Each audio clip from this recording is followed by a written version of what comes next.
he's telling me that he got paid $25,000 to be at the big event. Okay, first of all, that makes about as much sense as a well-minded fireman kicking down a screen door in a summer rain. Think about that, or nailing Jello to the wall. Okay, so what did I say to Harvey? Well, first of all, I didn't believe him, and I said, you need to back up a little bit, because if you chewed on a piece of Shia zit, that would be a breath mint. He definitely backed up, and that's the last time I spoke to him. People on, in a serious note here, shoot, Steve Taylor is the best. He took my opportunity. I talked to Steve Taylor today for 5 minutes. That's the longest in my whole career. Because when he is so busy, he was running around, he's doing things, and I'm sure Vince is yelling and telling him to do stuff like that. But he was just so professional, and I gotta respect that. He was just, point on. And I just listened to what he said, and he's the one, Steve is the one that took the emphasis picture. I hate it. Not because Steve did it. I just don't like the way I look in that picture. And people love that picture. I mean, there's been major copies, and there's no, I don't know, maybe Steve's got one at home, probably does. But anyway, an original. So, yeah, I wanted to thank Steve, and I have not seen this man in over 25 years. It's crazy. And I want to definitely, big props to everybody that spoke up here, all the wrestlers, the Crown Plaza, what a great venue. I mean, 3 years in the making, this is going to be unbelievable tomorrow, and I'm going to tell you why. Because first of all, the venue is beautiful. The weather is beautiful, okay? And they've been waiting for 3 years. This is going to be, I really think this will be the show of the summer. Tomorrow's Fan Fest, I think it's going to be next level. The time, everything about it, and I'm glad to be part of it. So I wanted to thank Joe Bruin. First of all, Joe Bruin is my new bestie because he got me Subway today. and if you know my backstory on Subway, it's a shoot. Oh yeah, it's a shoot. I've been doing Subway probably since '79. Only on the road. Don't do it at home. And it's more healthier now, so that's even better. Just thought I'd slip that in there real quick. So when you hear people about, oh, King of Subway, like my business partner that we're involved in GoodTimesGuaranteed.com every Wednesday. It's a live wrestling auction. Richie Sorrentino, the king of credit. And we own that together, and he does a pretty good job. He takes care of my Facebook and helps me out a lot. I wanted to give props to him. And everybody that's involved, Richie's a great guy. Got me here and inducted me here, Joel's team, his associates, everybody, I really appreciate it. And I don't think I have anything more to say except I think if I actually just threw something, if somebody does something different, I'd like to just throw, I think if anybody named any wrestler in my era, I'm going to say I worked with them or I learned something from them. I dare to say, this is not a trick question, one person to say one person. You'll probably say something that I didn't work with them. Hulk Hogan doesn't count. Anybody want to say one wrestler from my era? Brad Armstrong. Excuse me? Brad Armstrong. Brad Armstrong. Great one. First of all, the worker of the family, him and his father. Then comes Scott. Phenomenal. And good referee too, by the way. Yeah. Brad Armstrong, Tom Zink, Ryan Pillman, Tommy Wildfire Rich. I go in the ring with them and they say nothing. Let me lead the whole match. They trusted me because I know the secret. And the secret is, and a lot of even some veterans don't know this, the secret is to get the match over. And what I mean by that is not hurry up to go to the strip club and waste a bunch of money and get a quick shower. What does it mean? You get Earl Hebner over, the referee. You get Barry Horowitz over. You get Owen Hart over. You get the fans over. That's how you have, between that, psychology, your look, your professionalism, your attire, you got a winning package. And you gotta think positive. And it can't be I don't know, it can't be just, tonight for instance, I wrestled last year for WrestlePro New Jersey, almost this time, it was last night, sorry. I was called up, I thought this was a great idea, and I'm gonna be in the main event in Rahway, New Jersey. Isn't there a prison around there? Yeah. No. I think Stallone filmed a movie there too. But anyway, I was on the last 8th match. Got up at 3:30 in the morning from Florida, went to Newark Airport, which is chaotic. Had no food in me. Then I got these guys from Canada that want to do a real shoot for 2 hours, and they're swerving me somehow. They're on my list, by the way. But do all that, and to stand around a building, the only thing that reminded me is when I first started for Vince Sr., and I would do Allentown and Hamburg, Tuesday and Wednesday, have to be at the building at noon, unless you're in that level where you could come in from after the gym at 5 to 7. I was never there, and I don't really care, but it was, I would wrestle 6 times in 2 days. And hard matches too. They're putting me in with Angelo Mosca, Senior, well, these next people I admire so much, and I wanted to get to them that helped me in my career. Let's just rewind. My wife calls this a mishmash. Sometimes I'm all over the place, especially when I'm a little tired, but I will get through this. So anyway, so I did that hardcore match and got through that. Never been in a hardcore match in my life. I'm doing wrestling and mixing it with toaster throwing. I'm taking an elbow drop, Randy Savage style, off a 9-foot ladder, trusting Joey Janelli. I don't even know this guy. I know he's crazy because one of those chairs came at me, like right here, and I've watched enough hardcore matches to, you get savvy about that. But I'm probably one of the only hardcore matches that put him in an abdominal stretch at the top of the bleachers and then pushed him all the way down as he took a bump of at least 15 stairs. Yeah, from the top of the bleacher all the way to the floor. So, what I'm saying is, getting back to my training as far as being an amateur wrestler, I won state, I went to FSU, I got my ass kicked in FSU, but I got presented a chance by a very wealthy, I'm not being racist or nothing, but Jewish entrepreneur. This guy had a lot of money. And a friend of a friend, and he liked doing things for people. He introduced me to different people, but he had connections that I had none. And all of a sudden, I'm showing up at this judo school and meeting Professor Boris Malenko and his shooter sons, okay? And I'm in there. If I had to do it all over again, even with my injuries, I would do it, because let me tell you something, I'm not knocking any trainer in this area.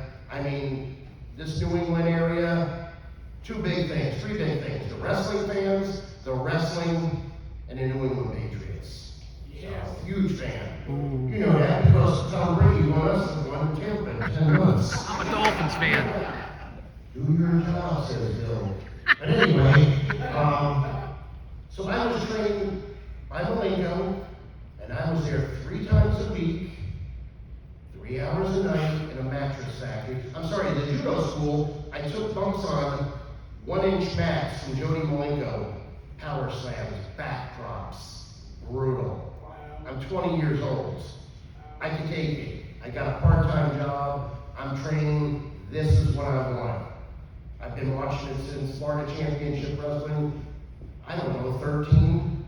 That whole office, Mike Graham, Eddie Graham, Ryan Blair, Steve Kern, all of those guys treated me good, and it's rare a guy that lives there gets a break. As far as I know, it was only me, Ryan Blair, and Steve Kern that got that went to school there. So I was flattered. I'm nobody. I'm not, I don't have a father for a wrestler. I don't have any of these credentials. But the one thing that the one promoter, and he is in my top 3, out of once, from Austria, he didn't care what I looked like, what I was doing, you could wrestle. And that's what he wanted. He came for me for 3 years. I said, I'm under contract with Vince, I can't come on. I'm sorry. I made sure, I kept ends, just in case. And sure enough, it did happen. I go to Austria. They wrestle rounds. I'm seeing guys there that are retired today, and their champion almost looks like Bret Hart a little bit, similar style, which is my style. And his name was Franz Schumann. He hasn't been beaten 4 or 5 years. And if I'm not mistaken, I defeated him with a no-knees finish as a submission. I swear, I can't believe there was no right. You couldn't hear nothing. It just went dead. They couldn't believe this guy lost and submitted to me. They just couldn't believe it. It just went, they didn't boo, there was no riot, they just took by. With my know-how and that wrestling match, that's why they did believe it. Because on any given Sunday or any given day, somebody's going to lose. Patriots lose, Buccaneers lose, everybody loses. Mike Tyson loses, Hogan loses. So the deal was, I couldn't hold the belt. I had to keep it there in Austria, come back in 3 weeks and drop it back to him. And that was a brutal match too, because it was in a hockey arena and the ring was in the middle with plexiglass. And needless to say, my head had to go into that plexiglass a few times. And we know where we're going there, which I don't do that too often, but sometimes red makes you red, you know what I'm saying. So, getting back to the Malenkos, the best trainers, bar none. The way they train. There's no promos, there's no super kicks. You learn how to get in the ring, you grab a headlock, you learn how to get. I love critiquing wrestling. That's my next, that's what I want to do. I love being a coach, and why? Because I was talking to Malenko Ray, and I've watched other guys come out of schools. And I'm still showing them how to take a tackle and grab a headlock the proper way. Is it the only way? No. Like, that's the way I taught, and the way I look at it and watch other guys, I think my way and Malenko's way is the way. I really do. I'm a big believer in that. And if you ever go to YouTube and you watch Jody Malenko, Joe Malenko, Dean Malenko, these are wrestling machines. Now, as far as Jody goes, his reputation is he's a shooter. And when I mean a shooter, I don't mean Kurt Angle, I don't mean Brock Lesnar. This dude takes you down and he wants to rip your elbow out. He's a hooker, he's a shooter, and he's been trained by Carl Gotch. He's lived with him. I'm fortunate to say I was trained by the Malenkos, Carl Gotch, and Carl von Stroheim. And I think between them, my mindset, listening to people as I went on, they built the foundation in my house.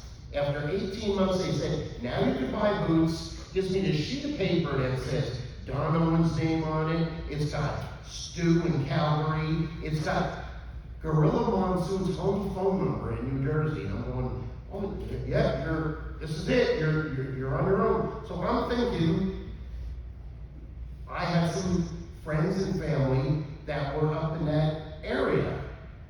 I'm in Belmar, New Jersey, at a payphone a mile from the beach, calling Monsoon up, and his wife answers the phone. Could I speak to Gorilla Monsoon? And I'm thinking, I'm gonna work, I'll work her. I'm 21, I don't know how to even do this, but I don't know. Maybe it was the Jewish in me. I know how to talk. I don't know what to say, but I think it works. So I go, well, how long have you been working, kid?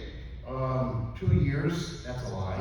Well, who broke you in? Can't say Malenko because he had issues with the Florida office, and there may have been a Jewish thing there. Somebody don't like somebody, whatever. I don't care.